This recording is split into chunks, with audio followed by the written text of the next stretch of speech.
প্রথমে সর্বপ্রথম আত্মার মাগফিরাত কামনা করছি, যারা এই যুদ্ধে, এটা একটা যুদ্ধ বলতে পারেন, এই দেশ স্বাধীন করার জন্য রক্ত দিয়েছে, তাদের আত্মার মাগফিরাত কামনা করছি। এবং যারা ঘরে বসে না থেকে মাঠে নেমেছেন এবং এই দেশটারে বিশ্বযন্ত্রিত যে জীবন, সেই জীবন দিয়ে যুদ্ধ করে স্বাধীন করেছে, সবাইরে আন্তরিকভাবে ধন্যবাদ। এবং আমাদের প্রবাসীদের পক্ষ থেকে তাদের জন্য রইল বিনম্র শ্রদ্ধা এবং ভালোবাসা।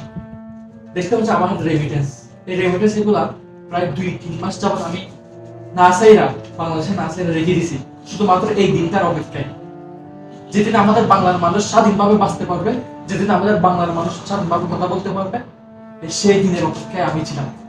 এবং ফাইনালি আজকে হচ্ছে সেই খুশির দিন, যে খুশির দিনে আমরা আজকে থেকে ইনশাআল্লাহ রেমিটেন্স ব্যাংকের মাধ্যমে পাঠাবো। এবং আপনারা দেশের জন্য যে রক্তগুলো দিয়েছেন, সেই রক্তগুলো কখনোই বেকার হবে না। আপনারা যুদ্ধ করছেন রক্ত দিয়ে, আমরা আপনাদের সে যুদ্ধ করা দেশটারে, স্বাধীন করা দেশটারে আবারও সুন্দরভাবে সাজাবো আমাদের রেমিটেন্সের মাধ্যমে। ধন্যবাদ।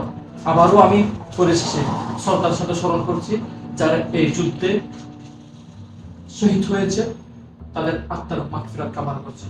ধন্যবাদ।